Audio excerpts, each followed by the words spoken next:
पटना में जो है सबसे बड़ा जो रोल है एनएच का ही है। जी हाँ, तो आप देख सकते हैं कि अभी हम यहाँ खड़े थे और ट्रक सामने से आ गई। ये ट्रक हमारे ऊपर भी जा सकती थी। यहाँ ट्रैफिक का भी कोई नियम नहीं है, कभी यहाँ काम करता है, कभी वहाँ काम करता है, कभी एनएच वाला का नाकामयाबी है। ऐसे दिकदार और ये सरकार ट्रांसपोर्टरों को अगर अस्थायी पार्किंग मिल जाए तो बहुत अच्छा रहेगा। इंडिकेशन मार्क नहीं है और लाइटिंग की भी व्यवस्था नहीं है, जिसके कारण दुर्घटना हो रही है। साथ में हाईवा यहाँ काफ़ी स्पीड में चलता है। ड्रिंक एंड ड्राइव जो है उस पर नकेल कस लोग बिना ड्राइविंग लाइसेंस के ड्राइव कर रहे हैं। समझ होना चाहिए कि हम शराब पीकर गाड़ी नहीं चलाएं। सोशल मीडिया पर अपना वीडियो बना के अपलोड कर रहे हैं वो लोग। एक तो लापरवाही किसी का जिंदगी के लिए आफत बन सकता, पूरा परिवार बिखर जाता है। पुलिस प्रशासन को ध्यान देना चाहिए, रील्स ना बने। ड्राइवर नहीं है, पैसेंजर भी है, पब्लिक भी है कि गाड़ी तो बहुत स्पीड चलती है। रोड क्रॉस करने के दौरान कभी कभी दुर्घटना हो जाती है। पर ये चेक इन करके रजिस्टर होना चाहिए कि आपने कितने बाइक का चेक किया। और पहले अकाउंटेबिलिटी तय करनी होगी। वजह गड्ढा, सबसे बड़ा मेन गड्ढा। अभी सर्विस लेन बंद है। वो क्यों बंद है? बरोड़ा में 4 एक्सीडेंट हुए हैं, सिर्फ सर्विस लेन ना होने के कारण कुछ लोग रॉन्ग साइड चल रहे हैं। लाइसेंस तो 5,000 रुपये में बन जाता है। प्रशासन का लापरवाही है, जनप्रतिनिधियों को भी संज्ञान लेना होगा। नमस्कार, मैं शिल्पा सिंह हाजिर हूँ लेकर अपना बेहद ही खास प्रोग्राम जन मुद्दा बात जन सरोकार की, जिसके तहत आज बात रफ्तार के कहर से होने वाली आए दिन हो रही दुर्घटनाओं की। ये दुर्घटनाओं की जो हम बात कर रहे हैं, ये वाहन चालकों की ना तो सजगता है इसमें और ना ही जो जिला प्रशासन है वो ही इसको लेकर कोई कारगर कदम उठा पा रही है। अगर हम दुर्घटनाओं की बात करें तो इन पिछले कुछ दिनों से जो दुर्घटनाएं हैं उनमें काफ़ी बढ़ोतरी हो गई है। दुर्घटनाओं का सिलसिला यूं तो धनबाद में रहा ही है हमेशा, क्योंकि हाईवा का परिचालन बहुत ज़्यादा होता है। गाड़ियाँ जो है वो बेहद ही रफ्तार में चलती हैं, ड्रिंक एंड ड्राइव के केसेस होते हैं। लेकिन पिछले कुछ दिनों से, अगर हम 3 महीने पहले की बात करें तो पिछले कुछ दिनों से ये जो रिकॉर्ड्स हैं वो अंधाधुंध चल रहे हैं। एक के बाद एक दुर्घटनाओं का जो सिलसिला है वो लगातार जारी है, थमने का नाम नहीं ले रहा है। 20 अप्रैल से इन दुर्घटनाओं की शुरुआत हम कहें वो हुई है। पंकज त्रिपाठी, एक बहुत ही चर्चित केस आया था जब एक्टर पंकज त्रिपाठी की बहन और बहनोई सड़क दुर्घटना के शिकार हुए थे। और वो भी सड़क दुर्घटना की जो वजह अगर हम बात करें तो वजह वो थी कि जो गाड़ियाँ थी वो अवैध तरीके से एनएच पर खड़ी थी। यहाँ भी हमारे पीछे आप देख सकते हैं बहुत सारी गाड़ियां हैं जो अवैध तरीके से जिनको खड़ा किया गया है रोड पर ही। और ऐसे ही कुछ उस दिन जब वो आ रहे थे तो गोविंदपुर के पास गाड़ियां जो हैं वो खड़ी थी और उनको बचाने के क्रम में जो गाड़ी है उनके बहनोई की, राजेश तिवारी की, वो डिवाइडर से जा टकराई, जिसकी वजह से वो दुर्घटना के शिकार हो गए और इस दुर्घटना में उनकी मृत्यु तक हो गई। तो वहाँ से ये जो सिलसिला है वो शुरू हुआ और एक के बाद एक जो दुर्घटनाएं हैं वो बढ़ती चली गई। 6 मई को एक हृदय विदारक घटना होती है जब एक शिक्षक की 2 बेटियां, 2 मासूम सी जानें दुर्घटना के शिकार होती हैं। रॉन्ग साइड से गाड़ी आ रही थी और रॉन्ग साइड से जो गाड़ी आ रही थी वो डिवाइडर को क्रॉस करके जो बच्चियां हैं उनके पास गई, उनकी स्कूटी को टक्कर मारा, जिसमें वो दोनों बच्चियों की मौत हो गई। इस घटना के बाद पूरे धनबाद में कहीं ना कहीं एक रोष आया था और रफ्तार के कहर को लेकर कुछ आंदोलन भी हुए थे।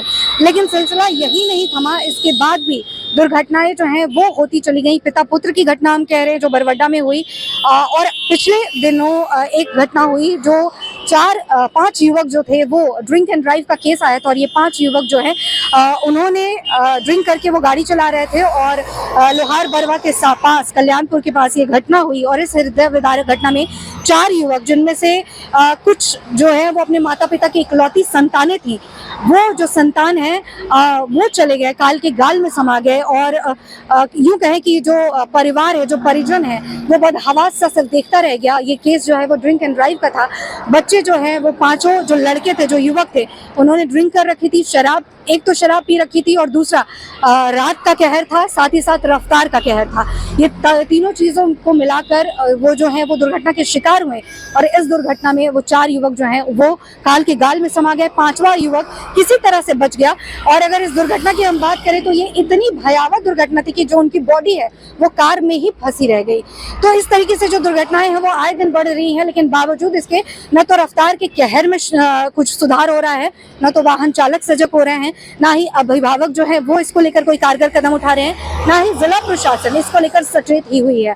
हाँ, कहने को तो लाख दावे होते हैं कि रफ्तार की कहर को लेकर बहुत सारा काम हो रहा है, वाहन चालकों को सजग किया जा रहा है, कुछ जागरूकता कार्यक्रम जरूर हो जाते हैं, जागरूकता सप्ताह चलाए जाते हैं जब रफ्तार को लेकर थोड़ी सी कोशिश होती है कि वाहन चालकों पर नकेल कसी जाए, जो हेलमेट है उसकी चेकिंग हो जाती है, वाहन की जो रफ्तार है उसकी चेकिंग हो जाती है, लेकिन ये सिर्फ 1 या 2 दिन का हिस्सा होता है, इससे ज्यादा ये नहीं चलता। प्रशासन जो है वो लगातार इस पर काम नहीं करती है, और क्योंकि लगातार इस पर काम नहीं होता है, इस वजह से कहीं ना कहीं जो ये दुर्घटनाएं हैं इनका सिलसिला बढ़ता जाता है। जो मनोबल है ड्रिंक एंड ड्राइव का जो केस है वो बढ़ता है, जो मनोबल है ड्रिंक करके ड्राइव करने वाले लोगों का वो बढ़ जाता है, और ये जो दुर्घटनाएं हैं वो होती रहती हैं। और कहीं ना कहीं हम ये जरूर कह सकते हैं कि बिना काम के भी जो वाहनें हैं वो रफ्तार में जारी होती है, तो इस पर नकेल कसना बहुत ज्यादा जरूरी है। प्रशासन को सजग होना होगा। आइए जानने की कोशिश करते हैं, आम लोगों से बात करेंगे, आज जानने की कोशिश करेंगे आखिर क्या कुछ वजह है जो ये दुर्घटनाएं हो रही हैं उसकी, क्योंकि बहुत सारी वजहें हमारे सामने हैं। क्या इन वजहों से जो आम जन है वो वाकिफ हैं, वो जानने की कोशिश करेंगे और आपको बताने की कोशिश करेंगे कि वो कौन सी वजह है जिसकी वजह से रफ्तार का जो कहर है वो थमने का नाम नहीं ले रहा, और क्या कुछ किया जा सकता है जिसके बाद इस पर रोकथाम लगाई जा सके। जहाँ तो आप देख सकते हैं इस वक्त जिस जगह पे मैं खड़ी हूँ वहाँ पे पीछे बहुत सारी ट्रकें जो हैं वो खड़ी हैं, और ये सभी सर्विस लेन में खड़ी हैं, यानी कि अवैध पार्किंग में खड़ी हैं। और इन तमाम गाड़ियों के खड़े होने की वजह से जो दुर्घटनाएं हैं उनका जो केस है वो बढ़ जाता है। यहाँ सामने एक गड्ढा भी नजर आ रहा है हम लोगों को, और इस गड्ढे की वजह से जो एम्बुलेंस है अभी हमारी नजरों के सामने फंसा हुआ था, और उस एम्बुलेंस के फंसने की वजह से जो सड़कों पर जो वाहनें हैं उनकी एक कतार सी लग गई। यहाँ पे कुछ लोग हैं, आइए उनसे जानने की कोशिश करते हैं, क्योंकि ये यहीं के लोग हैं, यहीं के बाशिंदे हैं, तो ये ज्यादा बेहतर बता पाएंगे। आपसे जानना चाहूंगी जिस तरीके से ये गाड़ियां लगी हुई हैं, क्योंकि हम सभी जानते हैं कि दुर्घटनाओं में जो है वो आए दिन बढ़ोतरी हो रही है। एक के बाद एक धनबाद में कई ऐसी घटनाएं हुई जिसको हम कह सकते हैं कि रफ्तार का कहर बोल लीजिए, या गलत तरीके से वाहन चलाने की वजह हो सकती है जिसकी वजह से ये सारी घटनाएं हो रही हैं। आप क्या मानते हैं, क्या कहना चाहेंगे कि दुर्घटनाएं जो हैं वो क्यों बढ़ रही हैं इतनी ज्यादा? दुर्घटना में जो है सबसे बड़ा जो रोल है NH का ही है। NH आप देख सकते हैं कि 7 साल से तो यहाँ काम बंद था। 7 साल बाद जब काम चालू हुआ तो वो कभी यहाँ काम करते हैं, कभी वहाँ काम करते हैं, वो एक निश्चित पॉइंट नहीं है उनका काम करने का। जी हाँ, तो आप देख सकते हैं कि अभी हम यहाँ खड़े थे, और खड़े होने के बावजूद यहाँ पे तुरंत से एकाएक से ना इन्होंने आव देखा ना ताव देखा और ट्रक सामने से आ गई। अगर हम जगह चेंज नहीं करते तो शायद से ये ट्रक हमारे ऊपर भी जा सकती थी। इस तरीके से है, क्योंकि अवैध पार्किंग में ट्रकें खड़ी हैं, बदस्तूर गाड़ियों का आना जाना शुरू है, और एक के बाद एक जो वाहनें हैं वो चल रही हैं। तो ऐसे में जो दुर्घटनाएं हैं, क्योंकि यहाँ पे ट्रैफिक का कोई नियम फॉलो नहीं हो रहा है, ऐसे में दुर्घटनाओं का जो चांस है वो कहीं ना कहीं बहुत ज्यादा बढ़ जाता है। जो यहाँ तो आप कुछ बता रहे थे, बोले यहाँ ट्रैफिक का भी कोई नियम नहीं है। सबसे पहले तो NH का मैं बात कर रहा था कि NH का यहाँ जो 8 साल से सड़क बन रहा है वो कभी भी पूर्ण रूप से कभी यहाँ काम करता है, कभी यहाँ काम करता है, कभी वहाँ काम करता है, कभी एक जगह निश्चित काम नहीं कर रहा है। उसके कारण क्या हो रहा है कि हम लोग भी कंफ्यूज हैं कि कब किधर रोड चालू कर दिया, कभी किधर बंद कर दिया। गाड़ी वाले भी बाहर से जो आते हैं, खासकर NH है तो बाहर से आते हैं, वो भटक जाते हैं कि कहाँ हमको निकलना है, कोई कहीं साइन बोर्ड नहीं है। और रोड का भी जो कंडीशन देख ही रहे हैं, कहीं पे यहाँ पे 4 लाइन ये लाइनिंग दिया है, लाइनिंग को भरा नहीं है, लाइट लगाया है, लाइट आज तक जला नहीं है, तो बहुत सारी समस्याएं हैं। NH अधिकारी को मैंने बोला था कि ये गड्ढा इसे छोड़े हुए है, इसको भर दीजिए, इसको स्लैब लगाइए। स्लैब नहीं लगता है, रात्रि में कोई आदमी जाते हैं इसमें घुस जाते हैं। जी हाँ, तो जैसा कि इन्होंने बताया कि क्योंकि लाइट नहीं है, NH ने अपना काम, NHAI ने अपना काम पूरा नहीं किया है, जिसकी वजह से ये गड्ढा जो है वो ये दिखा रहे हैं। उधर एक गड्ढा दिखाई दे रहा है, हम लोग के सर्विस लेन में पार्किंग की जगह नहीं है, बावजूद इसके अवैध पार्किंग की गई। तो ये तमाम वजहें जो है वो दुर्घटनाओं में बढ़ोतरी कर रही हैं। कुछ और लोग हैं, उनसे भी जानने की कोशिश करेंगे, क्या कहना चाहेंगे। जो अवैध पार्किंग हम देख पा रहे हैं या जो दुर्घटनाएं हैं उसमें लोग कहते हैं कि रफ्तार जो है वो उसमें कमी नहीं है, रोड सड़क ठीक नहीं है, स्ट्रीट लाइट्स नहीं है, वजह क्या है? वजह कुछ नहीं, इसका NH वाला का नाकामयाबी है। ऐसे तो ये 10 साल से ज्यादा हो गया, उसके बाद ये ब्रिज बना है, उसमें भी आधा ही काम हुआ है, आधा तो हुआ ही नहीं है। आप लोग के सामने ये अवैध पार्किंग, वो अंडरपास का गड्ढा, क्या वजह है, काम नहीं हो रहा? वजह नहीं है, बस ये ठेकेदार और ये सरकार।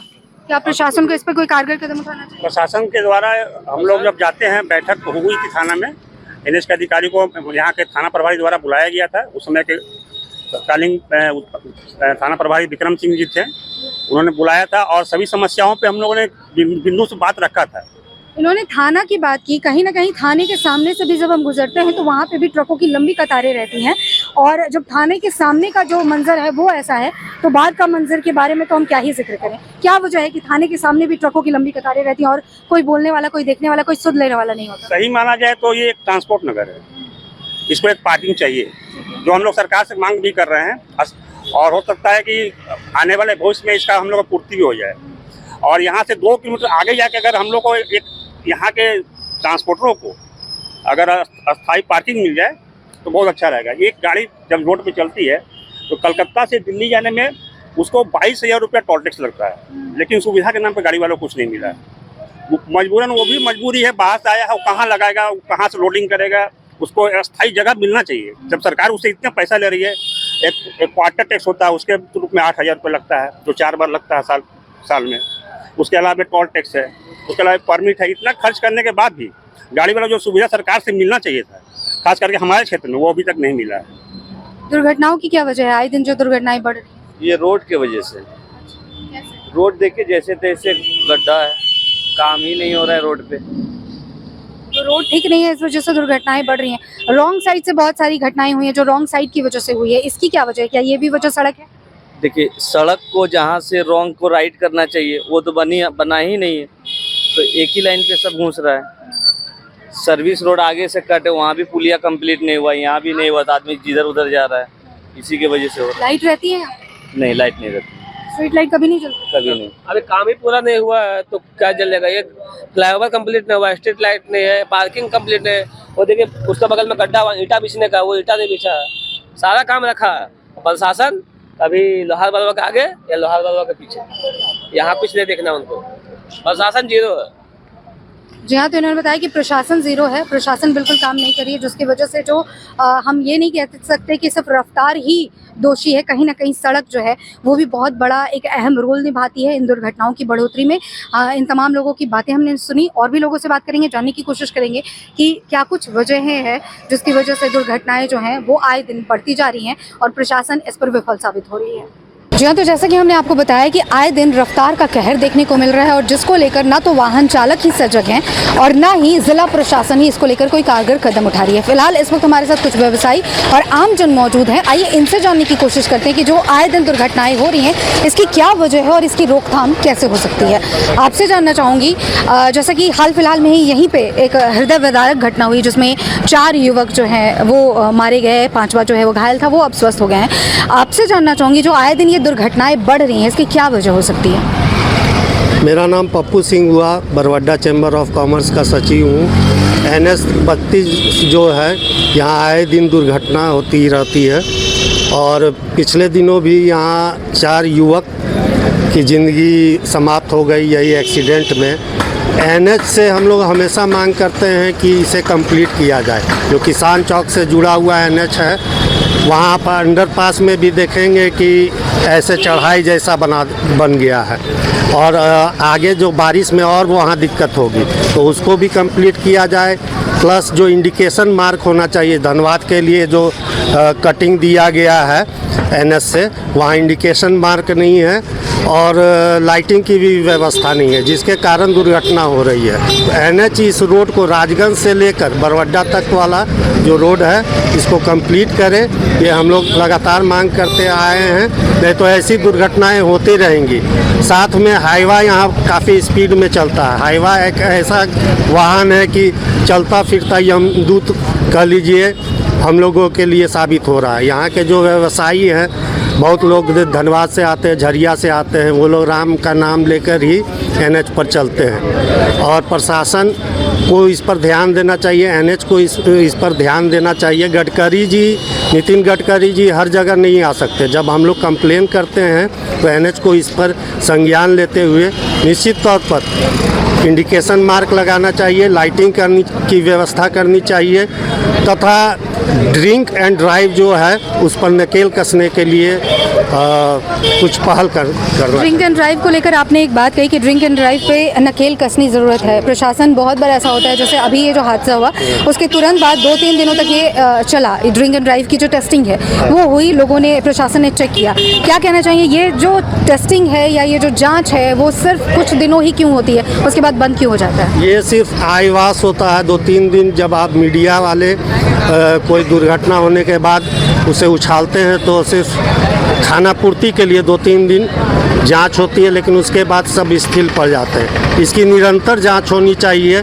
साथ में जो दारू दुकान के आगे शाम को आप जाइएगा 7 बजे से 10 बजे के बीच में मजलिस लगा रहता है, इस पे प्रशासन को नकेल लगाना है। वो ड्रिंक करते हैं, उसके बाद घर जाते हैं ड्राइव करते हुए पूरे स्पीड में।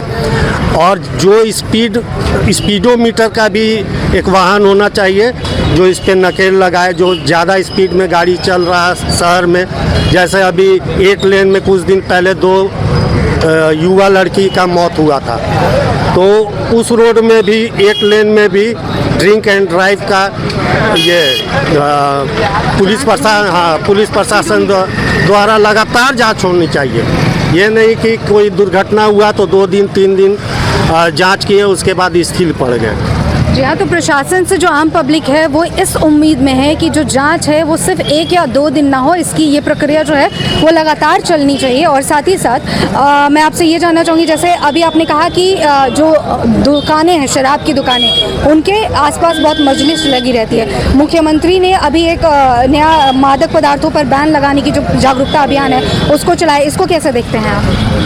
बहुत अच्छी पहल है, लेकिन ये सिर्फ कागज़ में नहीं होना चाहिए, धरातल पे भी उतरना चाहिए। स्कूल परिसर के नियमानुसार 100 मीटर की 500 मीटर के गज के अंदर कोई भी ये सिगरेट की दुकान नहीं होनी चाहिए, दारू दुकान नहीं होनी चाहिए। ये सब सिर्फ कागज़ में नहीं बल्कि पहल में भी आना चाहिए, तभी प्रशासन इस पर नकेल लगा सकती है, चुस्त दुरुस्त कर सकती है और दुर्घटनाएं रोकने में ये कारगर साबित होगी। जी हाँ, तो जैसा कि ये बता रहे हैं कि नकेल कसनी बहुत ज़रूरी है और जो जांच प्रक्रिया है वो लगातार चलती रहनी चाहिए, तभी जो हमारा व्यवस्था है वो सुदृढ़ हो पाएगा। NHAI को क्या करना चाहिए वो तो इन्होंने बताया। आइए और लोगों से जानते हैं, ये जानने की कोशिश करते हैं कि जो वाहन चालक हैं क्या उनकी भी कोई जिम्मेदारी बनती है। आपसे जानना चाहूँगी, जो वाहन चलाते हैं, तेज़ रफ्तार गाड़ियाँ चलाते हैं, उनके बारे में क्या कुछ कहना चाहिए? जो प्रशासन की जिम्मेदारी है वो तो इन्होंने बताई कि NHAI को एक्टिव होना होगा, 8 लेन को साफ रखना होगा, अतिक्रमण मुक्त कराना होगा, लेकिन जो वाहन चालक है उनकी जिम्मेदारियां कितनी बढ़ जाती हैं? उनकी भी जानकारियाँ बढ़ जा रही है, लेकिन देखिए पहली बात है कि लोग बिना ड्राइविंग लाइसेंस के ड्राइव कर रहे हैं। उनके गार्जियन इस पर एक ज़रा भी अमल नहीं कर रहे कि मेरा बेटा है बिना ड्राइविंग लाइसेंस के चल रहा है और साथ में 4-5 लड़का लोग के साथ में चल रहा है, शराब पिए हुए मौज मस्ती में कर रहा है। उनका परिवार का तो लड़का चला जा रहा है, लेकिन लड़कों का भी ये समझ होना चाहिए कि हम शराब पीकर गाड़ी नहीं चलाएं, बिना लाइसेंस के गाड़ी नहीं। प्रशासन, अभिभावकों की जिम्मेदारी कितनी है? अभिभावकों की जिम्मेदारी बहुत बढ़ जाती है कि जब भी मेरा बच्चा घर से बाहर जा रहा है, किसके साथ जा रहा है, कौन लेके जा रहा है, ये सब थोड़ा सा जानकारी लेना चाहिए गार्जियन को भी कि मेरा बेटा को इधर उधर नहीं जाना चाहिए। और है कि 4-5 लड़के लोग बैठ जा रहे हैं मस्ती माहौल में, शराब पी कर गाड़ी चला रहे हैं, कहाँ जाना है किधर जा रहे हैं, इसके कारण दुर्घटनाएं बढ़ रही है यहाँ पे। आप तो हमेशा रेगुलर देख रहे हैं, अभी बिरसा मुंडा पार्क में ही 2 लड़की को डिवाइडर से वो गलत रॉन्ग साइड में जाके उनको मार दिया गया। बेचारे लोग का तो एक जरा भी कसूर नहीं था, वो था नाबालिग था, छोटा बच्चा को कार, और सोशल मीडिया पर अपना वीडियो बना के अपलोड कर रहे वो लोग, अपना दिखा रहे दोस्तों को कि हम इतना स्पीड में गाड़ी चला रहे, लेकिन जान तो आप आम पब्लिक का ले रहे हैं। सोशल मीडिया की इन्होंने बात की, क्या लगता है सोशल मीडिया बहुत हद तक इन चीज़ों के लिए जिम्मेदार है? बिल्कुल, ये रील बनाने की जो परंपरा है और रील बनाते वक्त ये लोग एडवेंचर महसूस करते हैं, जबकि रोड नाटक और एडवेंचर का जगह नहीं है। आपका एक ठो नादानी, एक ठो लापरवाही किसी का ज़िंदगी के लिए आफत बन सकता, पूरा परिवार बिखर जाता। जैसे वो 2 लड़कियां, युवा लड़कियां मरी, उनके माँ बाप, उनका पूरा परिवार बिखर गया। इस तरह की घटनाएं पे निश्चित तौर पर संज्ञान लेते हुए न सिर्फ अभिभावक बल्कि प्रशासन को भी स्टिक होना होगा। अभिभावक अपने जो युवा बच्चे हैं उनको चाबी नहीं दे, गार्जियनशिप रखे, उन पे ये देखे कि वो ड्रिंक तो नहीं कर रहा है। आजकल अमूमन कोचिंग करने के लिए युवा लड़के अपने घर से बड़े बड़े लग्जरी गाड़ी ले जाते हैं। ले जाते हैं। अब वो कहाँ जा रहे हैं 2 घंटा, ये गार्जियन को नहीं मालूम। उनके माता पिता से जान रहे हैं कि ये तो कोचिंग करने गया है, पढ़ने गया है, कंबाइंड स्टडी करने गया है अपने दोस्तों के साथ, लेकिन वो मौज मस्ती कर। सोशल मीडिया की जो इन्होंने बात की उस पर कैसे रोकथाम लगाया जा सके, क्योंकि आपने कहा कि अभिभावकों की जिम्मेदारी बढ़ जाती है, जो वाहन चालक है उनकी भी जिम्मेदारी बढ़ जाती है। बिना मतलब कि आपको रोड पे बहुत सारी गाड़ियां ऐसे दिख जाएंगी जो रफ्तार में चल रही हैं, कोई वजह नहीं है लेकिन रफ्तार बहुत तेज़ है, वो आपके साइड से निकल जाएंगे, आपको पता नहीं चलेगा, लगेगा कि आप गिर जाएंगे इस तरीके से। और ना सिर्फ ये, युवाओं की हम बात ज़रूर करते हैं, युवाओं को पकड़ ज़रूर लेते हैं, लेकिन जो बुज़ुर्ग हैं या जो अधेड़ उम्र के लोग हैं उनकी भी रफ्तार बहुत ज़्यादा रहती है। उनको क्या कहना चाहेंगे? और उसके साथ ये भी जानना चाहूँगी कि जो सोशल मीडिया की बात आप कह रहे हैं उस पर रोकथाम कैसे लगाया जाए? ये रील्स बनाने की जो प्रक्रिया आजकल चलन में है उसको कैसे रोका जा सकता है? सोशल मीडिया जो रील्स बनता है रोड पर, उस पर नकेल तो ये प्रशासन और ट्रैफिक पुलिस ही कर सकती है। अब जैसे ये NH से जब हम लोग इंटर करते हैं धनबाद, वहाँ पुलिस की कोई व्यवस्था नहीं, जबकि हम लोगों ने मांग की है कि वहाँ नियमित रूप से पुलिस प्रशासन रहे। आज देखिए मुख्यमंत्री आए तो पूरा पुलिस महकमा रोड पर नज़र आया, चेकिंग कर रहा है, ये कर रहा है, इधर से जाओ इधर से नहीं जाओ। लेकिन आम दिनों में आप 2 पुलिस वाला भी यहाँ रोड पर नहीं देखिएगा। तो ये बहुत ही लाचारी वाला स्थिति है। पुलिस प्रशासन को ध्यान देना चाहिए, रील्स ना बने। अगर बाइक में बना रहा है, गाड़ी में बना रहा है तो उस पर नकेल कसे। अगर वैसा कुछ नज़र आता है ट्रैफिक पुलिस को तो वहाँ उसको डिटेन करे, उसके गार्जियन को बुलाए और पहल के तौर पर उसको दंड भी दिया जाए। अभी हाईवा की बात हो रही थी और अभी हमारे सामने से एक ट्रक गुजरा है इस तरीके की भीड़ भाड़ वाली जगह से। क्या इसका किसी भी समय में एंट्री कर पाना या कर जाना ये अच्छी बात है? इस पर किस तरीके की लगाम लगनी चाहिए? ये अर्ध ग्रामीण क्षेत्र है बरवड्डा, और यहाँ आप अभी क्या दिन भर देखिएगा कि हाईवा का परिचालन होता है, इसका कोई अल्टरनेट रूट नहीं है। हम प्रशासन से मांग करेंगे कि बड़े वाहनों के लिए कुछ अल्टरनेट रूट हो, जहाँ से कि पहल के तौर पर वहाँ से गाड़ी, ये बड़ी बड़ी गाड़ियाँ निकले। और साथ में मैं एक और चीज़ कहना चाहता हूँ कि जो बड़े बड़े लग्जरी गाड़ियाँ हैं उसमें काला शीशा का प्रचलन है। वो काला शीशा का जो प्रचलन है उस पर ट्रैफिक पुलिस कैसे नकेल कसती है ये देखने वाली बात है। जब दुर्घटना होती है 1-2 दिन चेकिंग होता है, लेकिन फिर आप देखेगा वो काला शीशा वाला गाड़ी सब लगातार पूरे स्पीड में ना सिर्फ ये NH में बल्कि पूरे शहर में घूमते रहता है। आए दिन जो दुर्घटनाएं हो रही हैं क्या वजह लगती है आपको? उसकी क्या कुछ मुख्य वजहें हैं वो जानना चाहूँगी आपसे। देखिए, आए दिन जो दुर्घटना हो रही है ना, तो ये दुर्घटना जो हो रही थी इसके वजह ने सिर्फ ड्राइवर ही नहीं है, पैसेंजर भी है, पब्लिक भी है। क्योंकि कुछ पब्लिक को भी अपने हिसाब से चलना चाहिए, ठीक है। और ये जो हाईवे जो बन गई है, तो हाईवे बनने के बाद क्या है कि गाड़ी तो बहुत स्पीड चलती है, पब्लिक सुनना है, मतलब बहुत जल्दी सोचता है कि हम रोड क्रॉस कर जाए। ये रोड क्रॉस करने के दौरान कभी कभी दुर्घटना हो जाती है। लेकिन इसमें जो है से बहुत से ऐसे ड्राइवर हैं जो सिर्फ गाड़ी तो चलाते हैं लेकिन उसके बाद लाइसेंस नहीं है। प्रशासन को चाहिए कि हर छोटे बड़े गाड़ी, ठीक है ना, सभी को वो चेक करे, उसके लाइसेंस को चेक करे। अगर इसके पास लाइसेंस नहीं है बनाने की अनुमति दे, और नहीं तो फिर इसके लिए प्रशासन जो है कोशिश करे कि मतलब लाइसेंस को चेक करके गाड़ी चलाने की अनुमति दे। जैसा कि इन्होंने कहा कि लाइसेंस चेक करना बहुत ज़रूरी है। लाइसेंस अगर है तभी आप गाड़ी चलाएं, ड्राइव करें, अदरवाइज़ नहीं करें। इसमें जो जिम्मेदार व्यक्ति हैं जैसे अभिभावक, वो अपने छोटे छोटे बच्चों को उनको चाबियां सौंप देते हैं गाड़ियों की। इस पर क्या कुछ एक्शन होना चाहिए? क्या अभिभावकों को बहुत ज़्यादा जिम्मेदार होने की ज़रूरत है? क्या लगता है आपको? क्योंकि जो दुर्घटनाएँ हो रही हैं वो ज़्यादातर यंगस्टर्स के साथ हो रही हैं, यंगस्टर्स ड्रिंक एंड ड्राइव कर रहे हैं। इसके लिए ना प्रशासन को गहन चेकिंग चलाना होगा, क्योंकि हम देखते हैं ज़्यादातर जगह चेकिंग के नाम पे मात्र फॉर्मेलिटी टाइप का होता है कि हो रहा है, जहां सरकार को एक वीकली या मंथली ऐसा कुछ रहना चाहिए कि चेक आपको करना है, इतने जगह पे चेकिंग होना है, प्रॉपर ये चेकिंग करके रजिस्टर होना चाहिए कि आपने कितने बाइक का चेक किया और नहीं चेक किया तो उसका क्या है। अगर उनका नाबालिग पकड़े जाते हैं जिनके पास नहीं है तो उसके गार्जियन को बुला के उचित फाइन बनाना चाहिए, जो फाइन सरकार ने लाया हुआ है। ये एक दिन की प्रक्रिया से तो होगा नहीं, ये लगातार चलाना होगा, 1 साल 2 साल, जागरूक होंगे लोग, डरेंगे। क्या सारी जिम्मेदारी प्रशासन के ऊपर हम छोड़ दें? क्या हमारी कोई जिम्मेदारी नहीं? हमारी भी बनती है, लेकिन हम लोग क्या करते हैं, बच्चे को दे देते हैं कि चलो हमारा प्यार में या किसी का होता है कि चलो गार्जियन है, हम चलो 10 मिनट के लिए लेके आ जाओ, लेकिन गार्जियन को पता नहीं होता कि वो बाइक कितनी दूर ले जा रहा है। जब वो एक्सीडेंट वगैरह हो जाता है तो पता चलता है कि लड़के ने गाड़ी बहुत दूर लेके चला गया। ये बहुत से गार्जियन रहते भी घर में नहीं है, मम्मी से या ऐसे गार्जियन से ले लेते हैं जिनका उनका पता भी नहीं था, गार्जियन को चाबी ले लिया और चला गया। जब एक्सीडेंट घटना हो जाती है तो पता चलता है कि घटना हो चुका है, और तब गार्जियन को बुलाया जाता है या संपर्क किया जाता है कि आपके बच्चे या आपके जो भी हैं ये घटना हो चुका है। अभिभावकों का सजग रहना कितना ज़रूरी है? सबसे पहले ये रोड एक्सीडेंट को रोकने अकाउंटेबिलिटी तय करना होगा, किसमें कौन कौन अकाउंटेबल है। सबसे फर्स्ट ये जन्म सिद्ध अधिकार हो गया लोगों का कि हम लाइसेंस मेरे पास है तो हम अच्छा गाड़ी चलाते हैं। ये पहला मानक हम लोग का सबसे गलत है।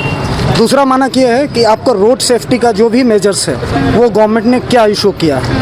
यही रोड आप देख लीजिए कितने सेफ्टी से या आपके व्हीकल्स खड़े हैं या फिर आपका क्या मेजर्स है, ये कितना बुरा। सबसे पहले अकाउंटेबिलिटी तय करनी होगी। मैक्सिमम आपका लाइसेंस वाला का ही एक्सीडेंट होता है। नाबालिग की बात कर लीजिए, जो भी कर लीजिए, जो लाइसेंसधारी नहीं है वो तो खुद डर के चला रहा है। ऐसी बात नहीं है, अभी तक तो जितने एक्सीडेंट्स उसमें ज़्यादा मैक्सिमम आप हाईवे में हमने भी देखा है। मैं यहीं पे वर्क करता हूँ, पिछले 2 सालों से मैंने देखा है जितने हुए हैं एक्सीडेंट्स वो एक प्रॉपर ड्राइवर जो ड्राइवर प्रोफेशन में उन्हीं से हो रहा है। तो लाइसेंसधारी भी हैं, उन्होंने लाइसेंस भी लिया, फिर क्यों हो रहा है? क्या वजह लग रही है? जो अतिक्रमण होते हैं, सबसे बड़ा रोड का अतिक्रमण होता है। अब आप इसी रोड को देख लीजिए, रोड का लेंथ ज़्यादा है लेकिन अतिक्रमण से रोड छोटा हो चुका है। और गलत ड्राइव के कारण लोग क्या करते हैं, जहाँ से पार्किंग नहीं भी करना वहाँ पार्किंग करते हैं, जहाँ आपको क्रॉस नहीं करना वहाँ से क्रॉस करते हैं। ज़्यादातर हम लोग भी फील्ड वर्क कर गए हैं और देखते हैं हम लोग कि जहाँ क्रॉसिंग और रोड दूसरा है, रोड पर वजह गड्ढा, सबसे बड़ा मेन गड्ढा। प्रशासन NHAI के द्वारा जितने भी अभी सर्विस लेन बंद है वो क्यों बंद है? सरकार के ऊपर उसका कोई एक्शन नहीं है। उस सर्विस लेन के कारण पिछले दिन एक महीने के अंदर बरबीघा में 4 एक्सीडेंट हुए हैं, सिर्फ सर्विस लेन ना होने के कारण कुछ लोग रॉन्ग साइड चल रहे हैं। ये सबसे बड़ा इशू है। अकाउंटेबिलिटी तय करना होगा। इस तरह से एक्सीडेंट कभी कम नहीं हो सकता कि लाइसेंस बढ़िया से दीजिए।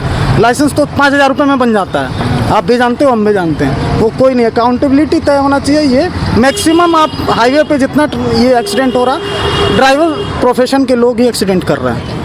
जी हाँ, तो जैसा कि उन्होंने बताया कि सर्विस लाइन बंद होने की वजह से रॉन्ग साइड ड्राइविंग हो रही है, अवैध पार्किंग हो रखी है, स्ट्रीट लाइट्स की कमी है, सड़कों पे गड्ढे हैं। ये बहुत सारी चीज़ें हैं, कुछ चुनिंदा चीज़ें जो इन लोगों ने हमें बताई कि इन चीज़ों से जो एक्सीडेंट्स है वो बढ़ रहे हैं। एक बार और आपसे जानना चाहूँगी, आपको क्या लगता है जो चीज़ें इन्होंने बताई कि रॉन्ग साइड ड्राइविंग है, स्ट्रीट लाइट की कमी है, सड़कों पर गड्ढे हैं, अवैध पार्किंग है, सर्विस लाइन बंद है, तो ये सारी चीज़ों की वजह से ये एक्सीडेंट्स हो रहे हैं। क्या कुछ होना चाहिए और आपको क्या लगता है कि क्या और कोई वजह है जिसकी वजह से ये एक्सीडेंट्स हो रहे हैं? देखिए, सभी का समावेश है जिसके कारण से ये एक्सीडेंट की मात्रा बढ़ी है पिछले 4-5 महीनों में। अभी कुछ दिन पहले निरसा में भी पंकज त्रिपाठी नाम के जो एक्टर हैं उनके जीजा जी और यानी बहनोई और बहन का एक्सीडेंट हुआ जिसमें कि बहनोई एक्सपायर कर गए। काफ़ी चिंता का विषय है कि काहे ऐसा हो रहा है। अगर ऐसा हो रहा है तो NH को भी संज्ञान में लेते हुए क्या क्या मेज़र लाएंगे कि वो ठीक हो। जैसे लाइटिंग की व्यवस्था दुरुस्त होनी चाहिए, कहीं जेब्रा क्रॉसिंग होना चाहिए, कुछ तो होना चाहिए ऐसा अल्टरनेट। सर्विस लेन जो है वो साफ़ सुथरा होना चाहिए, उसका अतिक्रमण नहीं होना चाहिए, ये देखना होगा। बाकी शहरों की स्थिति में अपनी धनबाद की स्थिति क्या है? बहुत ही दयनीय स्थिति है, इसी कारण से यहाँ ज़्यादा एक्सीडेंट। अगर बाकी शहरों में चीज़ें अच्छी चल रही हैं तो अपने शहर में नहीं चलने की वजह क्या है? कुछ तो यहाँ का प्रशासन का लापरवाही है, जनप्रतिनिधियों को भी संज्ञान लेना होगा, पहल करना होगा। देखिए, वोटिंग के समय तो बहुत चीज़, लेकिन कहीं ना कहीं आप लगातार देख रहे होंगे कि पिछले 4-5 महीने में लगभग 10 परिवार इस एक्सीडेंट के कारण तबाह हो गया। 10 परिवार तबाह होने का, किसी का गार्जियन गया, किसी का युवा बेटा गया, किसी का बेटी गया। तो इसको लेके कुछ ऐसा ये ड्राइव चलना चाहिए प्रशासन की ओर से, हेलमेट चेकिंग, लाइसेंस चेकिंग, जितना स्ट्रिक्ट आप जो बता रहे हैं हेलमेट चेकिंग और लाइसेंस चेकिंग, क्या ये कारगर है? क्या हम लोगों की मानसिकता में बदलाव नहीं आना चाहिए? क्योंकि इतनी दुर्घटनाओं के बाद भी ना तो रफ्तार में कमी देखी जा रही है, ना ही वाहन चालक सजग दिख रहे हैं। जैसे मन करता है बिना कोई ट्रैफिक रूल्स के वो ड्राइव कर रहे होते हैं, एकदम अंधाधुंध ड्राइविंग होती है। तो इसको कैसे रोका जाए? क्योंकि प्रशासन भी हर टाइम आपको हर जगह तो मौजूद नहीं रहेगी। क्या लोगों की मानसिकता में चेंज लाने की जरूरत नहीं है? सही बात बात है, लोगों को भी अपने मानसिक रूप से बदलाव लाना पड़ेगा। और ये जो ड्रिंक एंड ड्राइव और नाबालिग को जो चाबी दे देते हैं, लहरिया कट जो बाइक चलाते हैं कॉलेज के सामने चाहे कहीं और, तो ये सब पर नकेल प्रशासन लगा सकता है, कोई सामाजिक संस्था नहीं लगा सकता है। ये जिम्मेवारी प्रशासन की बनती है और निश्चित तौर पर प्रशासन को, एनएच को और यहाँ के जनप्रतिनिधियों को भी सजगता लाना चाहिए, सजगता का अभियान चलना चाहिए। साथ में यहाँ के जो गार्जियन हैं, अभिभावक हैं और जो ड्रिंक एंड ड्राइव करते हैं, उनको भी अपने नेचर में बदलाव लाना पड़ेगा। मैं चाह रहा हूँ मैम, जिस तरह रांची वगैरह में मॉनिटरिंग हो रहे हैं कैमरा के थ्रू, हमारा धनबाद में भी मॉनिटरिंग हो कैमरा के थ्रू। इससे क्या होगा, प्रशासन को जो जागरूक करने में और चालान करने में और लोगों को डर लाने में, पैदा करने में आसानी होगी। अभी रांची में क्या है, लोग डबल हेलमेट का यूज करते हैं कि उनको मालूम है कि अगर प्रशासन नहीं देख रही है तो ऑनलाइन कैमरा है हमारे ऊपर, और हेलमेट यूज करेंगे तो अगर एक्सीडेंट इन केस हो भी जाता है नुकसान कम होगा। और वो स्पीड का लिमिट भी कम रखेंगे अपना गाड़ी का, क्योंकि उनको जान रहे हैं कि मैं इनसे बच सकता हूँ, प्रशासन से बच सकता हूँ, कैमरे से नहीं बच सकता हूँ। तो सरकार को ये फंड लाना चाहिए, बड़े बड़े शहर में सब ये डालना चाहिए चौक चौराहे पे कि लोग गुजरे, अधिकतर जहाँ भीड़ भाड़ इलाका हो वहाँ से क्रॉस करें तो उनका मैं निगरानी कर सकूँ। आप जो चौक, हाँ, आप जो मॉनिटरिंग के लिए चौक पर डाल रहे हैं प्रशासन को, आप कैमरे में व्यू से दिखवाइए कि आप कौन कहाँ पे मॉनिटरिंग, वहाँ से कीजिए आप। जी हाँ, तो कैमरे की व्यवस्था जो है वो होनी चाहिए, क्योंकि आप देख रहे होंगे रांची में हुआ है तो बहुत तरह का सुधार हुआ है, आपने भी देखा होगा। या हम लोग भी जाते हैं तो यहाँ हेलमेट नहीं लगाते, रांची अगर इन करते जरूर लगाते, क्योंकि मैं डर है मन में। क्या लगता है कि यहाँ के जो वाहन चालक है वो ट्रैफिक नियमों से अवगत हैं, क्या जागरूक हैं ट्रैफिक नियमों के प्रति, या फिर जागरूकता की अभी भी बहुत कमी और इस जागरूक करने की जरूरत है? नहीं, जागरूकता की कमी तो जरूर है, क्योंकि हम लोग बहुत से यहाँ जो धनबाद का आबादी मैं देखा हूँ कि 40% अगर शहर के 50% गांव से भी आते हैं। बाइक तो ले लेते हैं लेकिन उसका ट्रैफिक रूल उसको मालूम नहीं होता है कि हमें क्रॉस कैसे करना है। क्योंकि मैंने देखा है कि अगर बड़े शहर में जाते हैं, टर्निंग कहाँ से लेना होता है उन्हें वो भी मालूम नहीं होता है, सही टर्म क्या है टर्निंग लेने का। इस पर कैसे सुधार हो सकता है? ये तो या तो ड्राइविंग लाइसेंस चलिए, अब वो पैसे दे के ले अलग बात है, सरकार को जागरूकता अभियान चलाना चाहिए। ऐसा हो सकता है अगर नगर निगम को कि चौक चौराहे पे नुक्कड़ नाटक के माध्यम से भी हो सकता है। सरकार को ये तो डिसीजन लेना होगा कि हमारे रोड सुरक्षा सप्ताह जो चलता है उसमें कुछ डिफरेंट टाइप का किया जाए, गांव पे या मुखिया के थ्रू हम करवाएं कि अगर बाइक आप चलाते हैं रूल क्या है, कहाँ से टर्न लेना है, क्या सिग्नल है तो क्या फॉलो होना है, आप कहाँ से रोड पे घुस सकते हैं, नहीं घुस सकते हैं। अभी क्या हो रहा है कि रोड चल रही है और कोई अगर गाड़ी वाले को मालूम नहीं तो काहे घुस जाते हैं। हम गांव देहात में भी चलते हैं तो कोई गली से निकल जाता है, हम तो अपनी स्पीड में चल रहे हैं, 40 के स्पीड में भी चलते हैं, एकाएक से कोई गली से आ जाएगा तो एक्सीडेंट होना है, उसे तो मालूम नहीं है। ये भैया रोड है, ऑन रोड है, इसमें 40 का रोड स्पीड चलेगा। अब एकाएक तुम आ जाओगे बिन फॉल्ट, तुमको क्या है, तुम रोड पे घुस रहे हो तो रुको, देख लो कहीं से गाड़ी तो आ तो नहीं रही है, तो एक्सीडेंट होना तय है। इसलिए जागरूक करना होगा लोगों को। रोड जागरूकता अभियान आता है बीच बीच में, साल में एक बार तो आता है। टीवी में ऐड दीजिए आप, बहुत सारा तरह का ऐड आता है ना, लोग देखते हैं। ठीक जी हाँ, तो उन्होंने बहुत सारी बातें बताई कि जो रोड पे जब वाहन चल रही हैं तो कई बार ऐसा भी होता है कि अमूमन लोग जो हैं वो बीच से, डाइवर्शन के बीच से भी घुस जाते हैं, वहाँ कट नहीं है, बावजूद उसके जो आम पब्लिक है वो एकाएक आ जाती है सामने, जिससे एक्सीडेंट के चांसेस जो हैं वो बढ़ जाते हैं। बहुत सारी ऐसी बातें अभी इस वक्त हमें बात करने के बाद पता चली कि रॉन्ग साइड की ड्राइविंग है, सड़कों में गड्ढे हैं, अवैध पार्किंग की व्यवस्था। हम यहाँ पे भी देख रहे हैं कि आप देख रहे हैं कि हम लोग बीच बाजार में खड़े हैं, ये पूरा पब्लिक एरिया है, बावजूद इसके ट्रकों की आवाजाही जो है वो बदस्तूर जारी है। ट्रक पूरे दिन जो इनका परिचालन है वो होता रहता है बिना किसी नियम के, बिना किसी कानून के। यही सारी वजहें जिनकी वजहों से इस तरीके की जो दुर्घटनाएं हैं वो बढ़ रही हैं। युवाओं के हाथों में चाबी दे दी जाती है, ड्रिंक एंड ड्राइव के केसेस बढ़ जाते हैं, साथ ही साथ जो स्ट्रीट लाइट नहीं होती है उसकी वजह से भी बहुत सारी दुर्घटनाएं हो रही हैं। अगर कुछ बातें जो यहाँ पता चली कि सर्विस लेन अगर बंद ना होता तो रॉन्ग साइड से लोग ड्राइव ना करते, अगर यहाँ पे स्ट्रीट लाइट्स होती तो शायद जो दुर्घटनाएं हैं वो कम होती। ऐसी बहुत सारी बातें हैं जिसकी वजह से ये दुर्घटनाएं हो रही हैं। इस पर न सिर्फ वाहन चालकों को बल्कि जिला प्रशासन को बहुत ही पुख्ता से कोई कारगर कदम उठाना होगा। जनप्रतिनिधियों को जागरूक होना होगा, प्रशासन को जागरूक होना होगा, और न सिर्फ खुद जागरूक हो, पूरी आम पब्लिक को जागरूक करना होगा, तब जाके शायद से से जो ये और बहुत सारे कठोर नियम भी लाने होंगे सोशल मीडिया जो रील्स बन रहे हैं उसको लेकर कि आप कहाँ रील्स बना सकते हैं और कहाँ नहीं बना सकते। आप ड्राइव करते वक्त फ़ोन नहीं चला सकते, ये नियम है, बट इनका पुख्ता तरीके से पालन होना, बहुत ज़ोर शोर से पालन होना बहुत आवश्यक है। और इसमें जनप्रतिनिधियों का रोल जो है वो बहुत बढ़ जाता है, सामाजिक संस्थाओं का रोल है वो बहुत बढ़ जाता है, हम मीडिया हैं हमारा रोल बहुत बढ़ जाता है। और हम सभी जब एकजुट होकर कोई काम करेंगे तभी जाकर शायद से ये जो दुर्घटनाएं हैं उस पर हम रोक लगा सकेंगे। अभिभावक, प्रशासन, सामाजिक संस्था और जनप्रतिनिधि, ये तमाम लोग जब एक साथ आएंगे, एकजुट होंगे, तब जाकर शायद से ये दुर्घटनाएं हैं उनमें कमी आएगी। और इस तरीके से जो बिना समय के लोग काल के गाल में समा रहे हैं शायद उस पर रोक लग पाएगी।